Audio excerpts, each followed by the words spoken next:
అందరికీ నమస్తే. నా పేరు శ్రీకాంత్. ఫస్ట్ టైం మీరు మన ఛానల్ చూస్తుంటే సబ్స్క్రైబ్ చేస్తారని మనస్ఫూర్తిగా కోరుకుంటున్నా. ఇక విషయంలోకి వెళ్తే ప్రతి చోట ప్రతి విషయం నాదేనని అనవసరంగా గెలుక్కుంటే పరువు పోగొట్టుకుంటారు. తాజాగా మన లాయర్ రజనీ అదే బిల్డప్కు పోయి అనవసరమైన విషయాల్లో గెలికి అనవసరంగా పరువు పోగొట్టుకున్నారు. ఇది నిన్న గుంటూరులో ఏదైతే ఒక సంఘటన జరిగిందో ఆ విషయంలో రాష్ట్ర మహిళా కమిషన్ చైర్పర్సన్ రాయపాటి శైలజ గారు అక్కడికి వెళ్ళారు. అక్కడికి వెళ్ళి ఆ సంఘటన మీద వివరాలు తెలుసుకుని ఆ తర్వాత పోలీసులు ఎలా సహకరించారు మీకు అది ఇదని చెప్పేసి బాధిత కుటుంబాన్ని అడుగుతున్న సమయంలో లాయర్ రజనీ ఇన్వాల్వ్ అయ్యి ఆమె అనవసరంగా ఇంటర్ఫేర్ అయ్యారు. దీని మీద రాయపాటి శైలజ గారు ఆమె ఒకటే అన్నారు, మీరు లాయర్ గారు కదా, మరి బాధితులు ఎవరైతే లేదు మాకు పోలీస్ డిపార్ట్మెంట్ సహకరించట్లేదు అని కానీ చెప్తే ఖచ్చితంగా వాళ్ళ మీద కూడా యాక్షన్ తీసుకోమని చెప్తాము. అలా కాకుండా మీరు ఓన్లీ రాజకీయ కోణంలో ఇక్కడ ఒక మీడియా ఉంది కదా అని దురుద్దేశంతో కావాలని బురద జల్లితే మాత్రం ఊరుకునే ప్రయత్నం లేదు అని గట్టిగా వార్నింగ్ ఇచ్చారు. ఒకసారి ఆ వీడియో నేను మీకు చూపిస్తాను, ఒకసారి చూడండి. ఎందుకంటే అనవసరమైనటువంటి విషయాలలో ఎప్పుడు కూడా ఏలు పెట్టకూడదు. ఏలు పెడితే ఇట్లాగే ఉంటుంది. కాబట్టి ఆమె ఏదో డెబేట్ షోస్లోకి వెళ్ళి ఇష్టాసారంగా మాట్లాడుతూ ఆ పిచ్చి ఛానల్స్లోకి వెళ్ళి కూర్చొని వాగినట్టు మిగతా చోట కూడా వాగాలని చూస్తే మాత్రం ఖచ్చితంగా రెస్పాన్స్ అనేది చాలా దారుణంగా ఉంటుంది.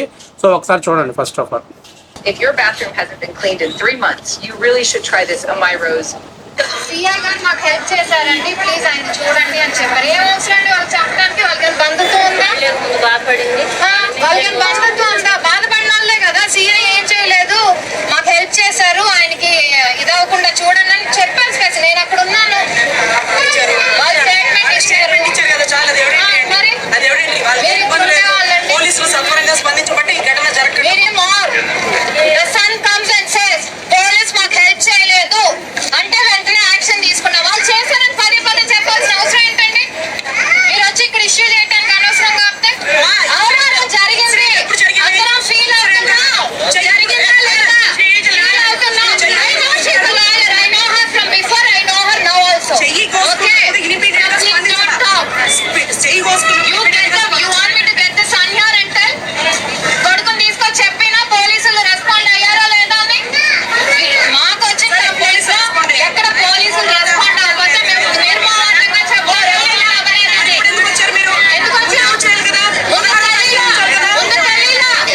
ఎందుకు వచ్చారు? మాకు వచ్చి మీడియా ముందు చేసి వచ్చినట్టు చేయాలని ఆలోచనే లేదు. అదే అది చూశారు కదా.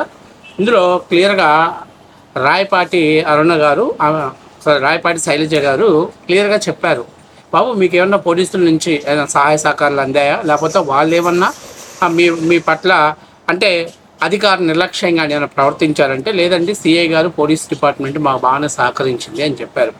అయితే ఇక్కడ నాకు అర్థం కాని విషయం ఏంటంటే లాయర్ రజనీ గారిని నేను అడుగుతుంది ఏంటంటే ఎందుకు ప్రతి విషయంలో మీరు అడుగు పెడతారు? పోలీసులు బాగానే సహకరించారంటే నాకు అర్థం కావట్లా. పోలీసులు ఎన్నింటినప్పుడు ఇన్సిడెంట్ జరిగింది? పోలీసులు అక్కడ ఏమైనా ఉన్నారా? పక్కన పోలీసులు చుట్టుపక్కల ఏమైనా ఉన్నారా? ఎప్పుడో సాయంత్రం టైంలో ఎప్పుడో 8 9 జరిగింది. ఆ టైంలో పోలీసులు అక్కడ లేరు. అప్పటికి జరగాల్సినటువంటి జరిగిపోయింది. ఇక్కడ జరిగిపోయిన విషయం మీద రాష్ట్ర హోంమంత్రి గారు స్పందించారు, ఎమ్మెల్యే గారు స్పందించారు.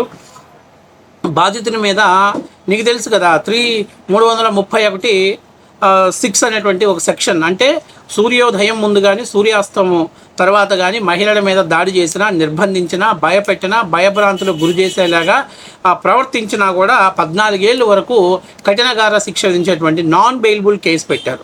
నేనేమడుతున్నా అంటే లాయర్ గారిని, అమ్మ మీరు గత 5 ఏళ్లలో వైసీపీ ప్రభుత్వంలో మహిళల మీద జరిగినటువంటి అనేకమైనటువంటి సంఘటనలో ఏ సంఘటనలో మీరు మహిళలు జగన్మోహన్ రెడ్డి గారి ప్రభుత్వం స్పందించిందో నువ్వు ఫస్ట్ ఆఫ్ ఆల్ చెప్పాలి. ఇక్కడ నేను ఇన్సిడెంట్ని సమర్థించట్లా, అది అసలు ఎవరు కూడా సమర్థించేటువంటి విషయం కాదు అది. కానీ సంఘటన జరిగిన తర్వాత ప్రభుత్వం ఏ విధంగా స్పందించింది, పోలీస్ యంత్రాంగం ఏ విధంగా స్పందించింది అనేటువంటి దాన్ని మాత్రమే ఇక్కడ నేను ప్రస్తావిస్తున్నా. ఈ రాష్ట్రంలో ఎక్కడ ఏం జరుగుతుంది? నేను ఎవడో ఆర్కే రోజా లాంటి వాళ్ళు ఒకరు మాట్లాడారు, చంద్రబాబు నాయుడు గారు ఇంటెలిజెన్స్ రిపోర్ట్ ఏం చేస్తుంది? ఇంటెలిజెన్స్ రిపోర్ట్కి వెళ్తుంది అక్కడికి? పిచ్చి సంఘటనలు కదా ఇలాంటి విషయాల మీద ఇంటెలిజెన్స్ వాళ్ళు ఫోకస్ పెడతారా? మరి గత 5 ఏళ్లలో అనేక మంది మహిళల మీద జరిగిన అత్యాచారాలలో జగన్మోహన్ రెడ్డి ఎంతమంది ఇంటెలిజెన్స్ రిపోర్ట్ ఏం చేశాడు అంటే ఇంటెలిజెన్స్ తీసుకోకుండా ఇంట్లో పడుకొని పబ్జీ ఆడుకుంటున్నాడా? కేవలం రాజకీయం చేయాలని, నిన్న మొన్న వైసీపీ పని కట్టుకొని అక్కడ రాజకీయం చేయాలని.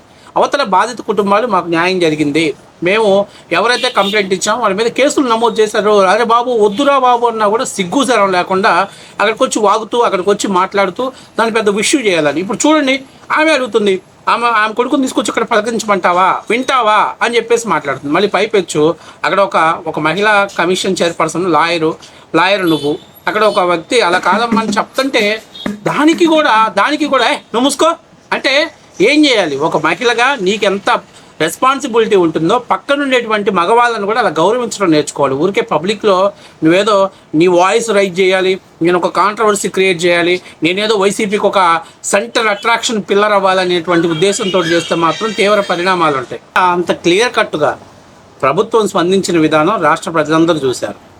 సంఘటన జరిగిన దాని గురించి నేను మాట్లాడాను. కానీ వైసీపీ వాళ్ళు గత 5 ఏళ్ళు పెద్ద ఎరగదీసి ఎవరికన్నా అన్యాయం జరిగితే బాధిత కుటుంబాలకు న్యాయం చేసినట్టు ఆ దిశ చట్టం అనేటువంటి చట్టాన్ని తీసుకొచ్చి ఎంతమందికి న్యాయం చేశారో దాన్ని కూడా వివరాలు చెప్తే బాగుండు. కాబట్టి ఇక్కడ చాలా ముఖ్యమైన విషయం ఏంటంటే ఈమె కావాలనే రాయపాటి శైలజ గారి మీద ఒక హక్కుసు ఉంది. ఎందుకంటే వీళ్ళందరూ అమరావతి ఉద్యమంలో పనిచేశారు.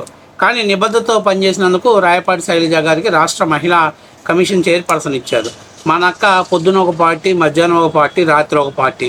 కాబట్టి మన అక్కకి జనసేనలో గుర్తింపు ఇవ్వకపోయేసరికి ఆ హక్కుసా బాధ. అందుకని చెప్పేసి ఆమెతో మాట్లాడేటప్పుడు ఆమె చెప్పింది, మీరు లాయర్గా నాకు తెలుసు అండి, గతంలో తెలుసు, ఇప్పుడు తెలుసు, మీ ట్రాక్ రికార్డు కూడా నాకు తెలుసు, అది అని చెప్పి మాట్లాడిన తర్వాతనే దెబ్బకి నోరు మూయాల్సిన పరిస్థితి ఏర్పడింది. కాబట్టి నేను చెప్పేది ఏంటంటే, లాయర్ రజని అన్ని విషయాలలో వేలు పెట్టి మాక, అన్ని విషయాలు కదిలించి మాక. ఎందుకంటే కొన్ని మనం అనుకుంటాం అన్నీ మనం దేశంలోనే అత్యుత్తమ విధానంగా మనం ఉండాలనుకుంటాం, కానీ అది జరిగేటువంటి పరిస్థితి కాదు. కాకపోతే ఒకటి ఏంటంటే బాధిత కుటుంబాలకు ఒక ఇబ్బందికరమైన పరిస్థితి ఏర్పడింది, అన్యాయం జరిగింది అనేటువంటిది వచ్చిన తర్వాత అక్కడ అడుగుతుంది ఇవాళ ఎందుకు వచ్చారని. యాక్చువల్గా సంఘటన జరిగింది 15వ తారీఖు, 16 మధ్యాహ్నం సాయంత్రం టైంలో సోషల్ మీడియాలో వచ్చింది. 17 వాళ్ళ మీద కేసులు పెట్టారు, నమోదు చేశారు. సో ఈరోజు ఆమె వెళ్ళి వాళ్ళని కలిశారు. అంటే ఈ 18 తర్వాత ఏమన్నా మీరు పోలీసులు స్పందించిన విధానం మీద సాటిస్ఫై అయ్యారా లేదా, ఇంకేమన్నా మార్పులు కావాలా అని అడగటంలో తప్పే ఉంది. ఆఖరికి అక్కడ ఉన్న సిఐ గారిని కూడా విఆర్కి పంపించారు.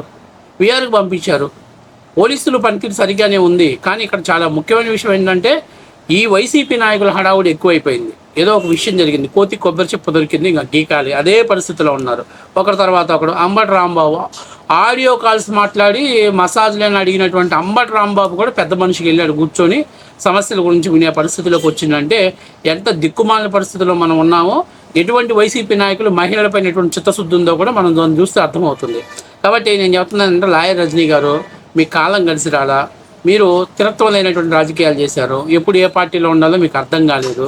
కాబట్టి ఇట్లాగా అంటే సాక్షి స్టూడియోలో మీ సొంత ఛానల్లో స్క్రిప్ట్ మాట్లాడినట్టు మాట్లాడితే, మీ సొంత ఛానల్లో మీరు చేసిన భజన చేసినట్టు బయట చేయాలని చూస్తే మాత్రం ఇదిగో ఇలాంటి పరిస్థితే ఉంటుంది. ఎందుకంటే అక్కడ మీకు కాంప్లికేట్ ఉండదు. ఎందుకంటే మీరు ఎలా చెప్పమంటారో అలాగే వాళ్ళు చెప్పిస్తారు మీ చేత, వాళ్ళకి ఏం కావాలో అది మీ చేత చెప్పిస్తారు. కానీ బయట ప్రపంచం అట్లా ఉండదు. కాబట్టి నేను ఏమంటున్నానంటే, ఒక దెబ్బగా ఒక టైంలో రాయపాటి శైలజ గారు గట్టిగా మాట్లాడినసరికి మన రజనక్క పాపం నోరు మూయించుకోవాల్సిన పరిస్థితి ఏర్పడింది. కాబట్టి నేను ఏం చెప్తున్నానంటే, ఫస్ట్ ఆఫ్ ఆల్ అన్ని విషయాలలో మనం ఏలు పెట్టి గెలకూడదు. అక్కడ ఏం జరుగుతుంది, ప్రభుత్వం స్పందించిందా లేదా, స్పందించకపోతే స్పందించు. నువ్వు పోలీసులు సరిగ్గానే పనిచేశారు, పోలీసులు ఉండబట్టి ఇన్సిడెంట్ సంఘటన జరిగిందంటే మరి గత 5 ఏళ్లలో పోలీసులు ప్రభుత్వ యంత్రాంగం అంతా వైఫల్యం చెందిందా, గుడ్డిగాడికి పళ్ళు దూరమేరా గత 5 ఏళ్లలో? మరి దాని గురించి ఎందుకు మాట్లాడు? నువ్వే మాట్లాడావు కదా, మహిళలను దారుణంగా వైసీపీ ప్రభుత్వం అన్యాయం జరిగేది మాట్లాడావు కదా. కాబట్టి నేను ఏం చెప్తున్నానంటే, మనం ఒక కాంట్రవర్సీ కోసం కాదు, బాధిత కుటుంబాలకు ఎంతవరకు న్యాయం చేసాం దాని గురించి మాత్రమే మనం మాట్లాడితే అది గౌరవంగా హోందాగా ఉంటుంది.